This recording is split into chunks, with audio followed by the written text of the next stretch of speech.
Ó, gente, nós vamos receber agora o Luiz Marques. Luiz Marques eu conheci faz um tempinho já. Demorou e a gente acabou se conhecendo pessoalmente na feira do MST.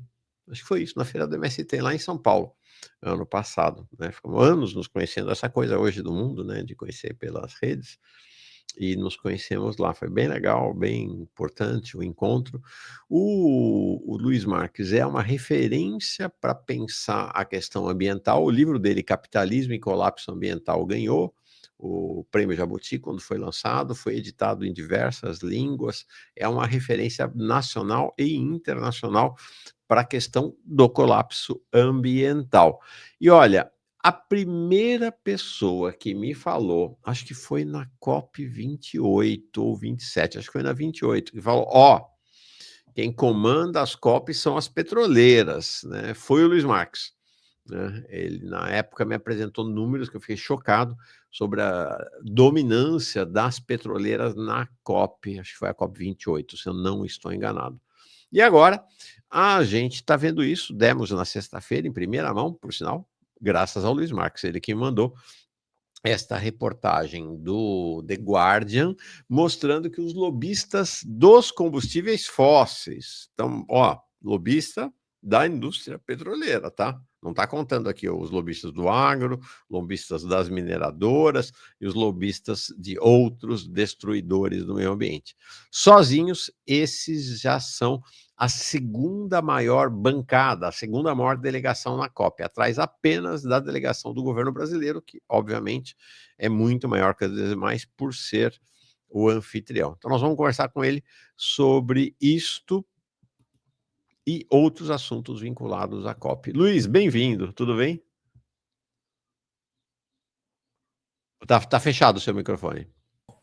Pronto, agora estou com som. Tudo bem, Mauro? Tudo bem, todo mundo aí? Tudo bem. Muito bom. Cara, fale-nos sobre essa COP aí, que era um primeiro balanço sobre a COP da tua parte. Você sabe que eu te mandei ontem, né? Esses dados que você falou, mas a mesmo jornal Guardian publicou ontem, hoje é dia 19, publicou ontem, no dia 18, mais de 300 lobistas da agropecuária estão tomando parte na COP30.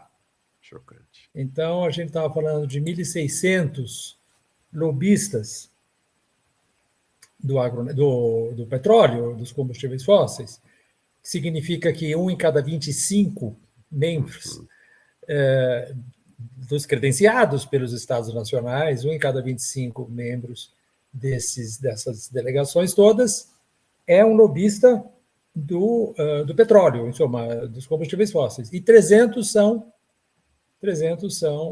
do agronegócio, sendo que você sabe, né? Não sei se eu tinha te mandado isso, mas acho que você está bem a par. Todo mundo talvez esteja já a par. Aquele trabalho muito importante de olho nos coralistas. Isso.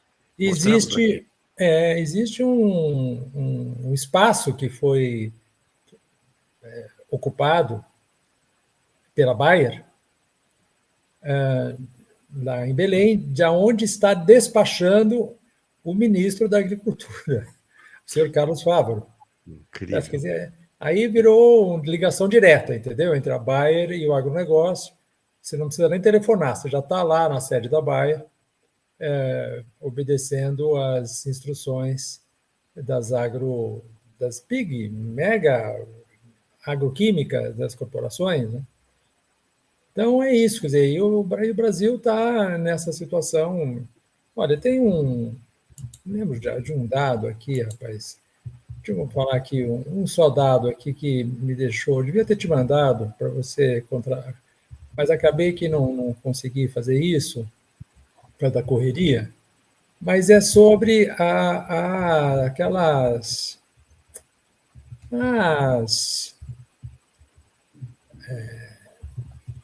os leilões. Aqui, ó. Saiu em junho, tá? É um dado até que já tem alguns meses, tá?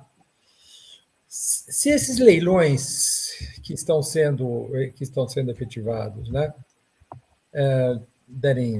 forem vendidos os blocos, os 173 blocos, os quase 47 na Foz do Amazonas, tem um potencial, Mauro, de exploração de 24 bilhões, B de Brasil, bilhões de barris de petróleo, né? Isso equivale a 11 bilhões de toneladas de carbono.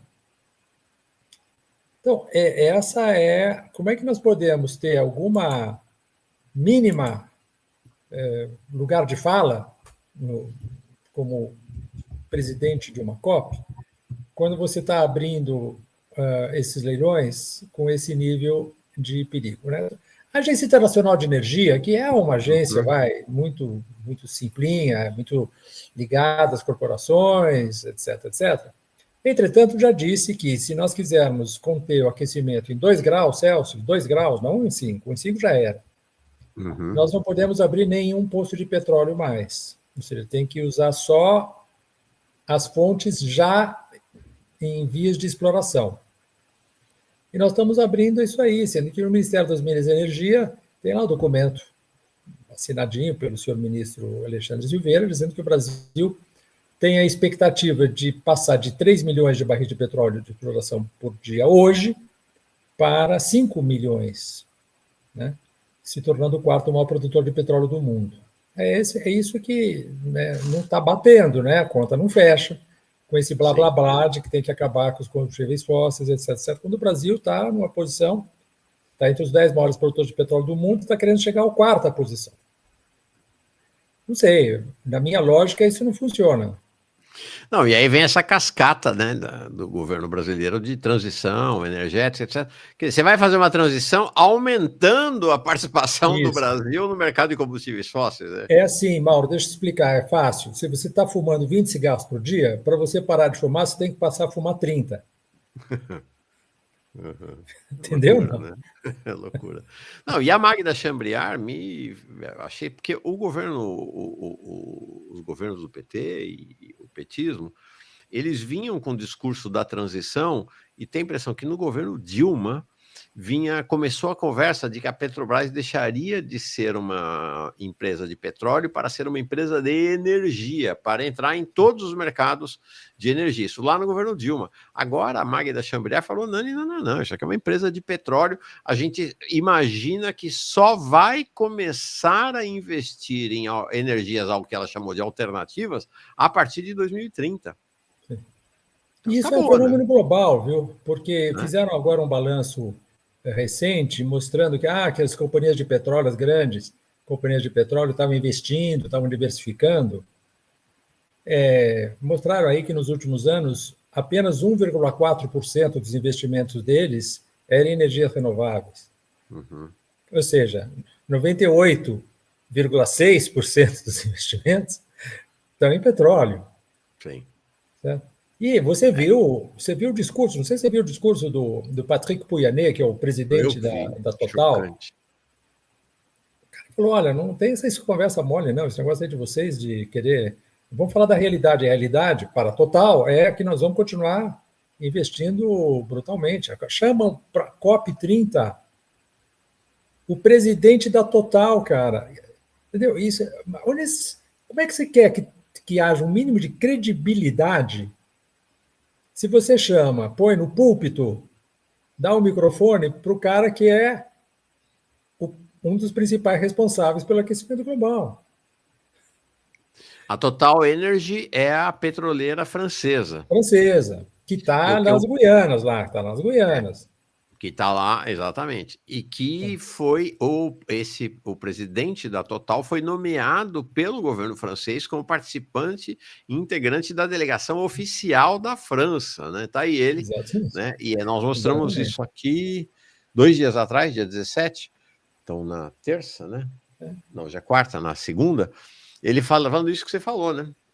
Que essa história de que nós vamos em frente. E aqui o perfil socializando está me corrigindo. Eu também falei 2030 da Magda Chambriard, mas me ecoou uma coisa que estava errada a informação. É 2050, de fato. Ela falou em 30 anos para começar a explorar. E ele diz aqui, olha, que interessante. E aí queria te perguntar um pouco sobre essa estratégia, tá, Luiz? Participei da Eco 92 pela UERJ e as petroleiras vinham trabalhando, tinham trabalhos sobre despoluição, para eles ficarem de boa. Aqui tem um aspecto interessante, né, Luiz, que acho que é uma estratégia, então, que vem desde os anos 90 das petroleiras, que em vez de embarcar abertamente na vibe negacionista, tipo um governo Trump, por exemplo, elas foram uma opção que parece inteligente, né? Em vez de embarcar na vibe negacionista, pura e simplesmente, elas embarcaram nessa lógica, no discurso de transição energética e tal, para ir controlando o debate, né? Claro. Isso desde os anos 80, né? A grande virada foi em final dos anos 80, entre o Reagan e o Bush pai. E aí você vê claramente que até então havia uma espécie de compasso de espera dos governos e das petroleiras em relação a isso. Você sabe que nos anos 50, 60, inclusive, eles financiaram pesquisas sobre o aquecimento global, porque eles estavam querendo saber mais ou menos qual era o tamanho da encrenca que iria explodir na mão deles. A partir de final dos anos 70 já, você vê quando, no caso dos Estados Unidos, né, quando cai o Jimmy Carter em 79 e entra por 2 mandatos, entra o Reagan, a mudança começa a virar claramente em relação a isso. E aí o negacionismo vira uma política de corporação e uma política de Estado. Né? E tem várias pesquisas sobre isso, muitos trabalhos, aquela Naomi Oreskes, que fez um livro sobre isso, chamado Mercadores da Dúvida, e etc, etc. E aí, a partir de um certo momento, Mauro, e esse momento é agora os últimos anos, começa a cair a máscara, entendeu? Não, entendeu? Ninguém estava nem aí, entende? Quer dizer, a situação, à medida que vai ficando mais evidente, os impactos vão sendo cada vez maiores, e, portanto, há uma necessidade de falar sim ou não, né? Não tem mais meio termo, é sim, vamos continuar. Entende? Vamos continuar. Então, é isso que você vê assim estampado hoje. O que acho que é característico dos nossos dias é exatamente o fim da embromação. Né? É a ideia de que, bom, se não é por bem, vai ser por mal. E as sociedades têm que reagir em relação a isso. Essa que é a grande questão, Mauro. Por que as sociedades não estão tendo um sobressalto político importante? É isso que o seu trabalho como jornalista, o trabalho de todos os jornalistas, o trabalho das pessoas que estão tentando comunicar a urgência, a emergência, tem que pôr em pauta. É o seguinte, as sociedades têm que reagir. O que aconteceu em Belém, 70 mil pessoas, não é verdade?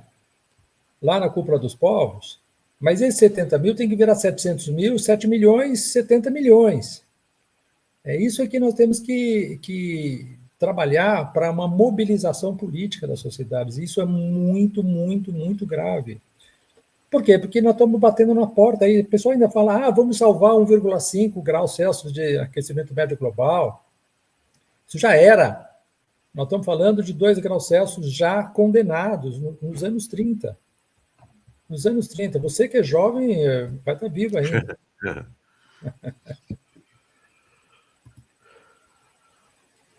Olha, essa é uma coisa impressionante, né? Então, o Acordo de Paris, esquece, é uma peça de ficção. Não existe mais meta do Acordo de Paris, é isso? Quer dizer, a meta de Paris era manter o aquecimento global bem abaixo, né, well below, né, bem abaixo de 2 graus Celsius, envidando esforços para manter o aquecimento em 1,5 graus Celsius. No ano 2024, o aquecimento, segundo a Organização Meteorológica Mundial, foi 1,55, segundo o Copérnicos, que é a Agência Europeia do Clima, 1,6. Agora caiu um pouquinho, nós estamos falando em 1,48, nós estamos batendo no teto já, mas é evidente que a quantidade de emissões de combustíveis, de emissões de dióxido de carbono e metano, que já foram emitidas no passado,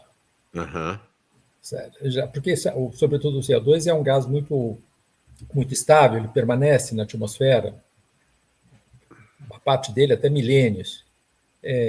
nos primeiros 100 anos, 80% permanece na atmosfera, e, portanto, ele é acumulativo, é como uma banheira que você vai pondo água e não tem escoamento, tá certo? Então, à medida que nós vamos queimando combustíveis fósseis, à medida que a gente vai pondo fogo nas florestas e vai desmatando, a gente está jogando a atmosfera, a gente está usando a atmosfera como lata de lixo. Uhum. E esse lixo está lá. E esse lixo está esquentando o planeta. Então, nós já... Mauro, quando houve o Acordo de Paris, em 2015, ele entrou em vigor em 2016. Grande parte da ciência já dizia que 1,5. Em 2016, já dizia que era impossível. Sabe, os cientistas que falam a verdade, vamos dizer assim, que têm a coragem de dizer a verdade, já diziam que era impossível, são vários, inclusive o James Hansen, que é o patriarca lá dos Estados Unidos do negócio. Hoje em dia, todo mundo está dizendo de novo que 2 graus Celsius já é impossível. Você não consegue evitar 2 graus Celsius, ele vai acontecer no próximo decênio. Cara, 2 graus Celsius, a gente parece que 2 graus Celsius, para quem não está familiarizado com isso, parece que 2 graus Celsius não é grande coisa, né? Mas veja, o planeta nunca teve 2 graus Celsius mais quente do que o período chamado pré-industrial, 1850 a 1900, nos últimos 2,5 milhões de anos. A gente, como espécie, só tem uns 300 mil, não é verdade?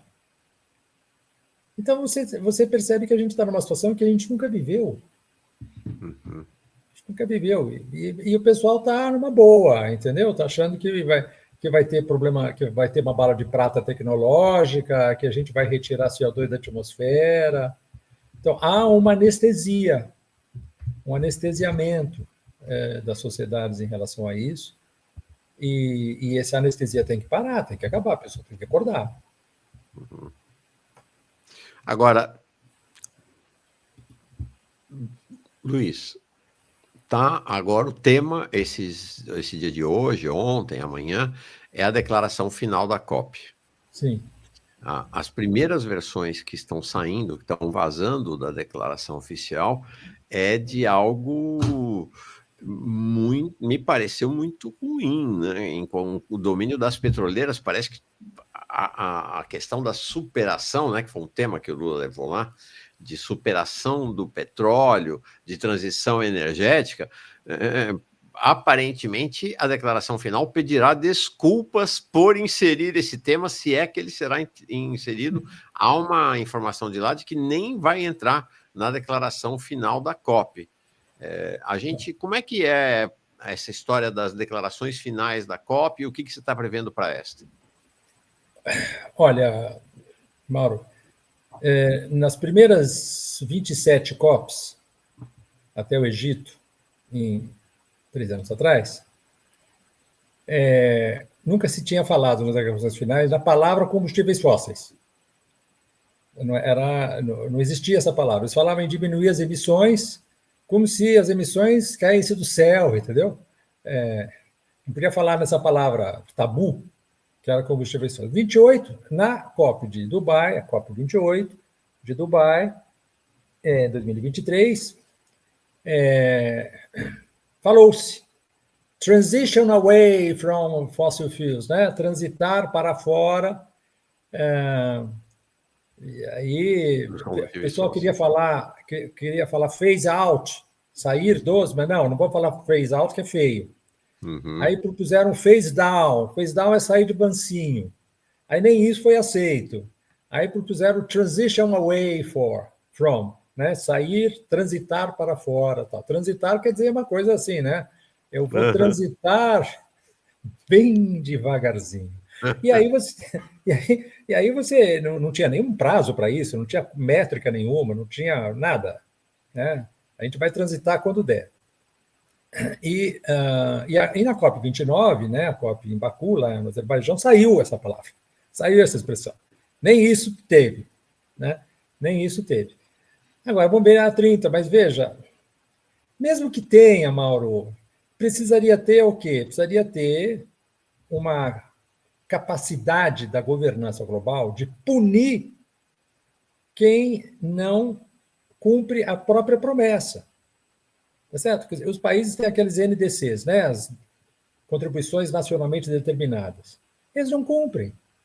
Mas eles Sim. mesmos que fizeram, ninguém obrigou eles a colocar aquela promessa lá.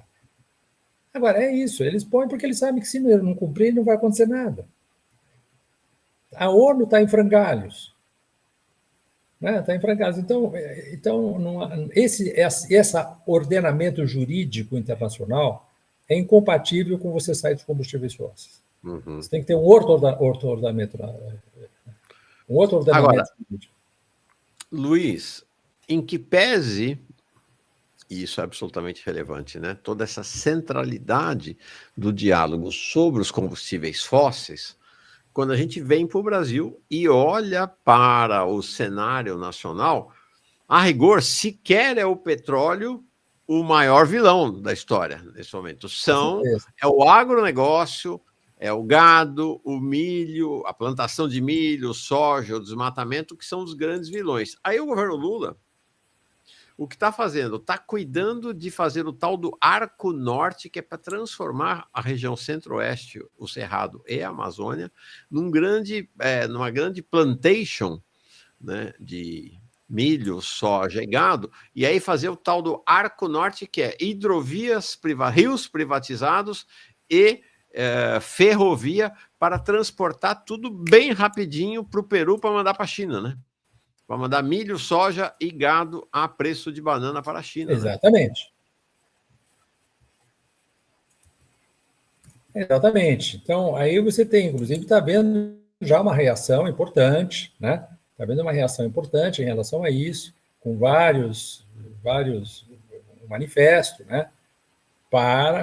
Em oposição a isso, né? Porque claramente essa situação de você transformar os rios que são fundamentais para aquelas populações em avenidas, né? O que vai significar, inclusive, destruir parte dos rios, dinamitar para fazer o leito do rio ficar mais fundo, são as coisas mais absurdas que estão propondo fazer para isso, né? Para você ter esse tipo de escoamento da produção de soja, de milho, etc., de outras commodities, né, para o mercado internacional.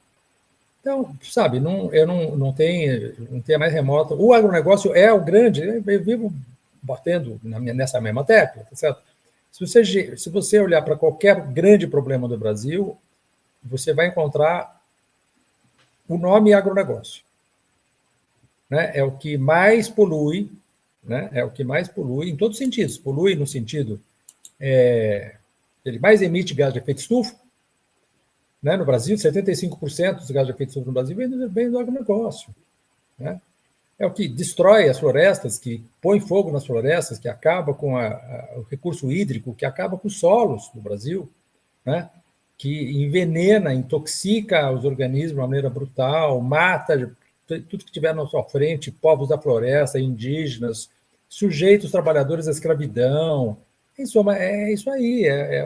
O Brasil é esse fazendão tóxico que é comandado pelo Congresso Nacional, né, 513 dos deputados do Congresso, da Câmara, 324 são da Frente Parlamentar da Agropecuária. No Senado, dos 81 senadores, 50 são da Frente Parlamentar da Agropecuária. Certo? Eu não tô aliviando para o Lula, não é isso. Sim. Mas o fato é que você tem essa estrutura de poder, que é uma estrutura... Então, a sociedade não pode mais eleger essa gente, meu amigo. Entendeu? 2026 está aí. Se a gente quiser pôr o pé até o fundo no acelerador do colapso do país, elege esse Congresso de novo. Uhum. É simples, tá? Agora, a gente tem que fazer uma mobilização, né, Mauro? Isso que é tão importante a gente mobilizar para mudar essa composição do Congresso Nacional, tá certo?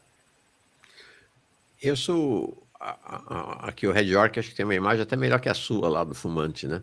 Dizendo que a COP é como ter uma reunião dos alcoólatras anônimos patrocinada pela Ambev, né? Boa essa. Adorei. Gostei. Agora, Exatamente. você tem uma questão na COP, uma grande novidade. Então, aí os rios que o governo Lula está privatizando, né? O Rio Madeira, o Rio Tapajós e o Rio Tocantins, com o objetivo de, junto com a Ferrogrão, né, levar soja, milho e gado lá para aquele porto, estão vendo lá no canto esquerdo, o porto peruano construído pelos chineses, lá tem um tracinho vermelho e um verde, é para lá que querem levar. A grande novidade, me parece, desta COP, Luiz, é o que você falou, a mobilização absurda, né? Você fala assim 70 mil, 80 mil, tem gente que fala até em 100 mil pessoas na passeata do sábado passado, da Cúpula dos Povos, mas, sobretudo, nesse protagonismo indígena, né? O grande evento da COP não é o Lula, o grande evento da COP não é o governo brasileiro, o grande evento da COP, inclusive com repercussão nacional e internacional, é a mobilização liderada pelos indígenas. E interessante isso, né? Ontem entrevistamos aqui a Eliette Paraguaçu, quilombola, que teve lá, e ela reconhece, estamos juntos, mas a liderança é deles, né? Você vê hoje os ativistas climáticos, todo mundo reconhecendo que a liderança indígena, especialmente incrível, né? A liderança feminina indígena, né? A Auricélia Arapiun, a Alessandra Corap, do povo Munduruku, né? Essa liderança feminina indígena como a grande liderança da contra-COP, vamos dizer assim, né? Exatamente, Mauro. Olha, eu vou lembrar para você uma, uma frase que foi dita pelo ministro do Interior do Brasil, na época do Geisel, ministro Rangel Reis. Isso foi dito em 1976. Portanto, já vai praticamente 50, um pouco mais de 50 anos. Esse ministro Rangel Reis disse o seguinte: os índios, ele chamava então os indígenas de índios, os índios não podem parar o progresso. Dentro de 10 a 20 anos não haverá mais índios no Brasil. Era uma política de genocídio programada, pois a Comissão Nacional da Verdade, em 2014, mostrou que documentados haviam morrido 8.300, haviam sido assassinados 8.300 indígenas só na construção da Transamazônica. Então, dá um pulo para 2025 e você vê os indígenas liderando a política brasileira. Sim. Certo? Então, foi uma mudança que ninguém, a meu ver, que eu saiba, ninguém previu. Certo? E mostra, mais uma vez, a capacidade que a sociedade tem de surpreender, né? De surpreender, de mostrar que há uma força lá dentro que não é aparente, mas que, de repente, eclode. E eu acho que a gente tem hoje que seguir exatamente isso, quer dizer, o fato do Ailton Krenak hoje ter sido nomeado membro da Academia Brasileira de Letras é um outro elemento importante. Tá? Não é que eu estou dizendo que a Academia Brasileira de Letras é a melhor coisa do mundo, não é isso, mas é um reconhecimento da sociedade branca, né, de que existe uma inteligência indígena que é superior à nossa em grande medida, né, que tem algo a nos dizer de forma muito, muito forte. Tá? E esse manifesto da revogação desse decreto aí do Lula vai explodir, viu? Não está ainda... Tem rumores disso aí, mas pode estar certo que isso aí vai ter... E tem uma enorme liderança, mais uma vez, dos indígenas. O decreto da privatização dos rios, né? Exatamente. Olha só. Então, isso aí é barbárie completa, e a gente tem que... Isso entende? A esquerda hegemônica no Brasil tem que acordar para isso. Tem o menor índice de desemprego, etc. Tudo bem, eu não tenho... Vamos dar ao mérito ao Lula nas coisas que ele tem mérito, mas vamos entender que ele não está confrontando o grande problema do Brasil. O grande problema do Brasil é a destruição da nossa riqueza biológica. É esse o grande problema do Brasil. É o problema número 1. E o 2 vem lá atrás. E o Lula é um homem do século XX, ele tem que entrar no século XXI. Perfeito. Interessante. Luiz, Aqui, ó, o Aderval dizendo, Adevair falando. Enquanto existir os barbalhos no poder, será assim. Sim. Deixa eu te perguntar, você está profundamente imbricado com os principais pensadores e as pensadoras desse tema ambiental no planeta. Qual é, o consenso, qual é a abordagem, qual é a preocupação de vocês, qual o olhar de vocês para a COP desse universo? Olha, eu acho que, bom, o consenso básico é aquele que nós todos temos, certo? Presente, certo? O fato de que nós sabemos há mais de 50 anos que a gente tem que sair dos combustíveis fósseis, tem que parar de desmatar, etc, etc. Mas eu acho que há muitas discussões ainda dentro, e sempre haverá, é normal na ciência, que haja discussões, debates, polêmicas, divergências, etc. Mas eu acho que está emergindo uma percepção maior na comunidade científica da importância crucial das florestas. Porque a ênfase sempre foi a questão do petróleo, e é obviamente que ela tem que ser mantida, essa ênfase não pode perder esse foco. No caso dos países do Sul, os países que têm a grande riqueza biológica, as florestas tropicais, enorme biodiversidade, né? O Brasil é o maior, né, dos 17 países mega diversos em termos biológicos, o Brasil é o primeiro, 5 são amazônicos. Em termos de espécies endêmicas, né, espécies que só existem aqui, né, o Brasil é o primeiro, tem 10, 15%, toda a biodiversidade planetária está aqui. Né? Então, nesses países do Sul, emerge cada vez mais a percepção de que a questão crucial é o desmatamento zero e a restauração florestal. É isso que a voz da ciência do Sul global está cada vez mais falando. Tá. Né? E é isso que é muito importante, e tem que ser reconhecido a liderança do Antônio Donato Nobre, né? nessa questão, no caso do Brasil, né? Que vem batendo nessa tecla já há muito tempo. Outros cientistas brasileiros também, o Carlos Nobre, todos eles, né? Outra pessoa. A Luciana Gatti, né? Luciana Gatti, né? Exatamente, certo?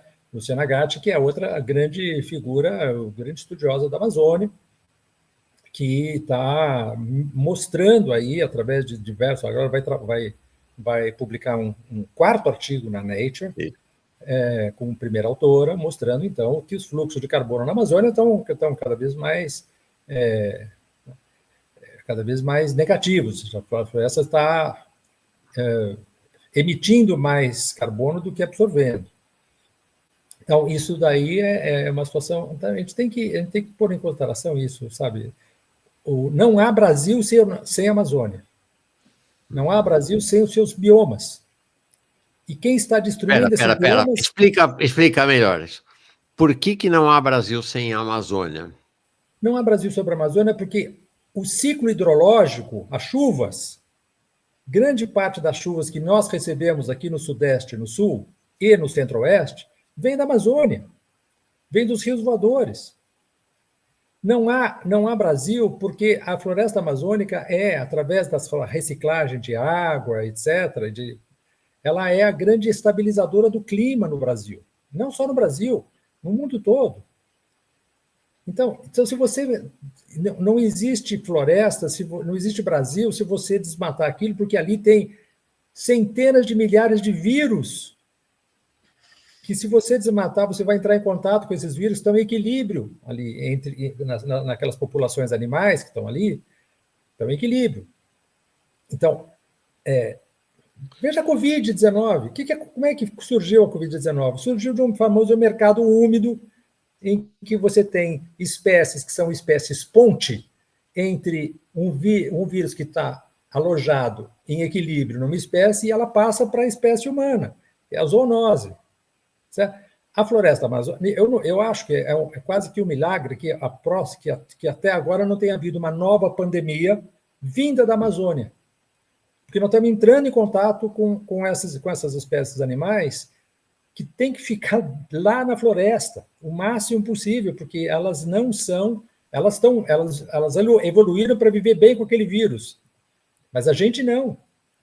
Entende? Então, do ponto de vista da segurança alimentar, da segurança hídrica, da segurança sanitária, da capacidade de manter a biodiversidade no Brasil e de manter a diversidade civilizacional do Brasil. Porque o Brasil é um país que tem uma enorme diversidade civilizacional, e grande parte disso está na Amazônia. Entende? Então, não precisa ser cientista, Mauro, para entender isso. Eu, de resto, nem sou cientista. Certo? O que nós estamos vendo todos os dias é a demolição sistemática das condições de viabilidade do Brasil. É isso que nós estamos vendo, entende?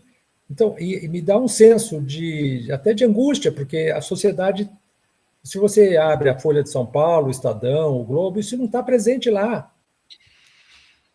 Certo? A sociedade não está sendo comunicada sobre o abismo que está se abrindo sob seus pés. Do qual ninguém se salva, a não ser que o Elon Musk e mais o Jeff Bezos sejam bem-sucedidos nessa tentativa deles aí de criar vida. A única coisa positiva que eu acho é que se o Elon Musk for para Marte, a Terra melhora, entendeu? Tá certo. Agora, ó, deixa eu colocar mais uma questão aqui antes da gente encerrar, que eu acho importante, né, para entrar no debate concreto da COP.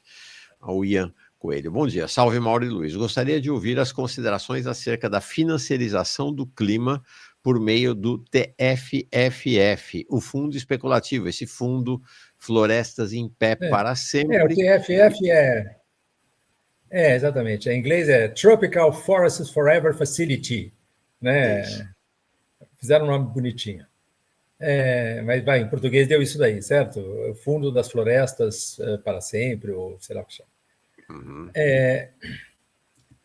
Mas, olha, desde 97, no protocolo de Kyoto, o pessoal tentou fazer isso, certo? Precificar um problema que não é precificável. Jogar na mão do mercado uma coisa para o qual o mercado não foi desenhado. O mercado foi desenhado, não sei para quê, talvez para precificar os valores de troca, não sei, não importa. Para resolver um problema da física, da química e da biologia, o mercado não faz parte do DNA do mercado resolver um problema como esse. E é isso que o capitalismo faz. Ele precifica tudo, ele transforma tudo em mercadoria. Aí o que eles fizeram? Criaram um fundo financeiro, que vai ser administrado aparentemente pelo Banco Mundial, etc., em que as pessoas investem lá, e esse fundo funciona como qualquer outro fundo, ou seja, ele vai investir em mercados futuros, etc., etc. E o lucro disso, o lucro eventual disso, porque não é certo? É um lucro eventual disso, uma parte dele, uma parte muito pequena, será transferida para o financiamento da manutenção da floresta, etc., etc., sendo que os responsáveis diretos pela manutenção, são os povos da floresta, não vão receber uma ninharia, ridículo. Tá certo? E quando você fala em $4 por hectare, tá certo? É de dar risada, certo? Sabe? Então, é mais uma embromação, e isso todo mundo está sabendo, que é mais uma embromação, que não vai dar certo. A mesma coisa aquele DDD Plus lá, que estava falando também de você diminuir o desmatamento e remunerar as pessoas por causa disso, não funcionou desde 97. Certo? Estamos falando, portanto, de 28 anos, em que se tenta transferir para o mercado, precificar, mercadorizar, né, transformar em mercado um problema que não é típico do mercado, e, portanto, não dá certo por definição. Certo? É uma coisa para você ganhar dinheiro. Se eu tivesse $1 milhão, eu aplicava no TFFF, entendeu? Não estou nem aí com floresta, entendeu? Eu só quero pegar até $1 milhão lá e receber mais do que $1 milhão. É isso que os caras estão interessados. Que processo. Que processo. Isso é a lógica, por exemplo, porque o que ficou mais famoso do ponto de vista dessa financiarização e desta ideia de que teve uma manchete, um artigo muito interessante lá na Suma Uma, né, que é uma referência hoje na luta radicalmente na defesa da Amazônia e do meio ambiente, que foi A ideia de que o TFFF é a ideia de que o capitalismo salvará o mundo da destruição causada pelo capitalismo, né? Então, essa ideia, e você vai Essa então criar. Fala. é isso mesmo, é exatamente isso. E isso faz E acho que a parte. maior expressão, o que mais se popularizou dessa história até hoje é o tal do mercado de carbono, né? Exatamente. Que não deu nada, né? Quer dizer, porque você não tem nenhum mecanismo de saber qual é o valor de uma tonelada de carbono. Claro, porque é puramente especulativo, certo? Uma tonelada de carbono não tem valor nenhum. Se eu falar uma tonelada de sapatos, eu sei que tem um valor, tá certo? Porque construí aqueles sapatos lá, fabriquei aqueles sapatos servem para alguma coisa, servem para calçar as pessoas e, portanto, elas têm um valor. Agora, carbono não é um valor, é uma pura entidade especulativa do mercado financeiro. Portanto, o que aquilo vale não tem nenhuma relação com o mundo real.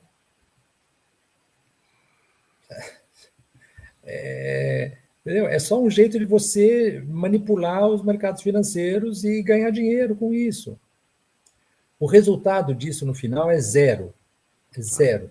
E tanto é zero que, se você lembrar daquilo que foi a COP de Glasgow, né, em 2021, a COP 26, eles fizeram todo um blá blá blá sobre a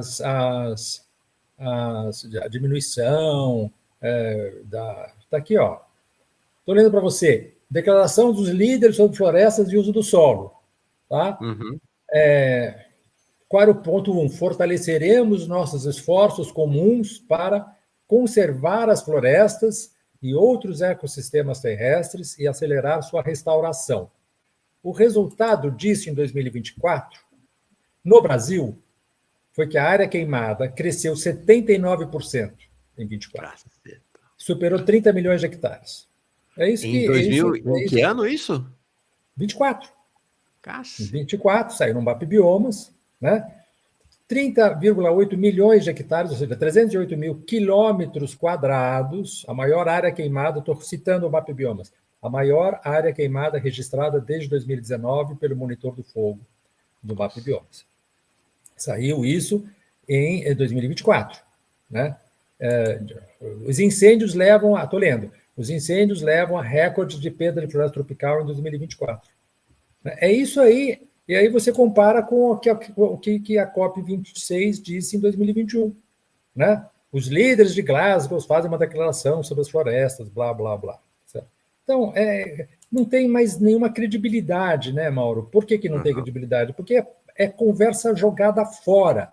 Por que é conversa jogada fora? Porque se você não cumprir, nunca acontece nada. Imagina se você for no banco e falar assim, me empresta aí R$1.000, quando eu puder pagar, eu pago. Você acha que o banco ia emprestar para você? É a mesma coisa. Certo? Você pode escrever o que você quiser lá. Você não vai cumprir. Então, olha, agora, é interessante, sabe, as pessoas aqui comentando, dizendo o seguinte, várias pessoas dizendo que como elas foram iludidas, né? Como elas se iludiram com esse discurso falsamente ambientalista, né? Dessas soluções no interior, né? Nessa lógica financeira capitalista, né? Quanto elas acreditaram em crédito de carbono, quanto elas acreditaram nessas alternativas como alternativas que fossem de fato efetivas. E de fato, essa máquina de propaganda aí neoliberal, progressista dos governos conquistou muitas mentes e corações para essa empolhação durante anos, né, Luiz? Exatamente, mas a gente tem que parar de acreditar nisso, certo? Há quanto tempo que a gente que já estava claro, né? Você pegar o protocolo de Kyoto, de 97, eles propunham que até 2005 houvesse uma diminuição de 5% das emissões em relação a 1990. Isso aumentou. Né? Então, quantas vezes eu vou precisar dizer para você que eu estou mentindo para você acreditar que eu estou mentindo? Agora, aí a gente fica muito espremido, né, Luiz, entre um discurso abertamente negacionista, liderado pelo Trump, Bolsonaro e outras figuras, né, que combate né? Inclusive o Protocolo de Quioto, o Acordo de Paris, um negacionismo assim brutal. E esse discurso, que no fundo também é negacionista, mas é elegantemente, articuladamente negacionista, que é esse discurso aí do mercado de carbono, TFFF, né? Esse discurso mais sofisticado. A gente fica um pouco espremido entre eles, né? Quem vai dizer que é tudo mentira são lá os indígenas, são vocês, né? Os intelectuais ambientalistas, o movimento ambientalista, mas com muito pouca força para se contrapor esse fogo de barragem, né? Mas essa é a grande barreira, né, Mauro, que a gente tem que superar, tá certo? Que é o fato de que a sociedade tem que dar um basta. E olha, tem um exemplo pequeno, mas é um exemplo encorajador, que é o exemplo daquele que aconteceu naquela PEC lá da bandidagem, em que as pessoas foram para a rua e os caras recuaram. Uhum. Né? Sim. Pela primeira vez, a sociedade foi à rua, espontaneamente, não era pago pelo agronegócio lá, igual o negócio do Bolsonaro, foram lá espontaneamente, encheram a Paulista, encheram várias cidades do Brasil, e os caras ficaram com medo. Estou dizendo que isso é um pequeno problema, porque não, tá bem, não é a mesma dimensão, tá certo? Mas mostra que no pequeno, a coisa, pelo menos no pequeno, funciona. Eles conseguiram fazer com que o Congresso Nacional recuasse, tirasse aquilo da pauta. Sim. Certo? A gente tem que fazer muito mais, porque o problema é muito maior, é um problema global. E a gente aqui embaixo, aqui no Brasil, a gente está menos mobilizado do que muita gente na Europa. Na Europa, nos Estados Unidos não, mas na Europa o pessoal está indo para a rua, está mais imobilizado. Pela primeira vez agora em Belém do Pará aconteceu isso. Vamos ver se isso aí é um estopim para uma dinâmica maior. Não, de fato, né, a mobilização liderada pelas indígenas, eu digo pelas indígenas, por conta da liderança feminina, de fato obrigou, por exemplo, o governo Lula a assinar 10... Claro. 10 áreas... Oi? 10 demarcações que não estavam previstas, né? Foi obrigado a correndo, né? E fazer esse recuo aparente, né? As lideranças indígenas não estão reconhecendo isso como um recuo do governo, quer dizer que vai fazer um plebiscito, uma consulta sobre a privatização. Estão falando só, inclusive, da privatização do Tapajós, dos outros rios não. Mas depois que o decreto já está publicado e já está tendo efeitos, né? Mas, de qualquer maneira, colocou o governo contra a parede, né? E agora é na hora da sociedade, junto com o MST, exigir os acampamentos. Tem um monte de gente assentada lá que tem que estar reconhecida em acampamentos do MST. O MST apoiou o Lula, foi uma força importante na vitória do Lula e não está recebendo a devida consideração. Hoje à tarde eu vou participar de uma reunião do MST, onde essa questão vai estar muito fortemente presente. Quer dizer, nós temos que... A sociedade tem que se solidarizar, porque é o MST que produz a comida que a gente põe no nosso prato. Sem agrotóxico, com comida de verdade, comida que alimenta, não é agrotóxico. Mas não, a sociedade está né, um pouco inerte uma em relação perspectiva de um tipo de agricultura que não é... gente, o Carlos Fávaro não é ministro da Agricultura, ele é ministro do agronegócio, não tem nada a ver com a agricultura, são Exatamente. coisas... Você já me ensinou isso, são coisas diferentes, né? Ele foi presidente da ProSoja. Não é que ele representa, ele foi presidente da Associação de Produtores de Soja no Brasil. Você põe esse cara como ministro da Agricultura, é um contrassenso. A palavra agronegócio, na palavra agronegócio, não tem a palavra cultura. Sim. Não tem. Não tem mesmo. E mais, né? Você tem essa questão que você traz do MST e teu vínculo com o MST, pelo que eu tenho acompanhado, é cada vez maior. Se você juntar o eixo MST mais indígena, você, Luiz, a sensação que eu tenho, em 5 anos, você teria um outro país. Não demora muito, não. Em 5 anos, você teria um novo desenho do Brasil, não mais do que isso. Exatamente. E a universidade é muito conservadora, Mauro. Que esse meio da onde eu venho, ela é muito conservadora. Então, a universidade tem... Porque não era nos anos 60. A universidade dos anos 60 era uma outra universidade. Ela ficou muito conservadora. Entendeu? Então, ela tem que ser sacudida. Uhum. sabe? Tem que ser sacudido, tem que tomar. Não quero dizer que que a universidade possa ser protagonista de coisa nenhuma, mas ela tem que tomar uma posição muito mais firme, muito mais assertiva em Sim. relação a essas questões, tá certo? E as universidades ficam falando esse mesmo blá blá blá da transição energética, entendeu? E coisas do jeito. Entendeu? Inteligência artificial, entendeu? Isso é um outro problema que valeria um outro programa também, porque o IA é uma grande ameaça para nós. Vamos E a falar sobre universidade isso. está enfiando o pé no fundo do acelerador em torno desse negócio do IA aí, que é de um perigo enorme. Então, a Sim, universidade está muito capturada por essa tecnocracia. sim. Pega a FAPESP, pega a CAPES, pega a CNPq, todas essas agências de fomento à pesquisa, tudo funciona em função dessa tecnocracia, entende? Então, A ferrado. universidade tem que se rebelar em relação a isso, sabe? Como o que você falou, como de fato fazia, né? Nos anos 60, Nos 70, anos 80. 60, exatamente. Sabe? Legal. Luiz, sempre bom escutá-lo. Nós vamos fazer então uma conversa, já fica pré-agendado, a gente marca a data depois, sobre essa questão, né, da inteligência artificial, e também quando acabar a COP e sair o documento final, gostaria muito que você viesse aqui para analisar o documento final para nós. Com grande prazer, Mauro. Com grande Legal. prazer. Um grande Obrigado. abraço, meu caro. Um abraço a todos e a todas aí e até uma próxima. Até a próxima.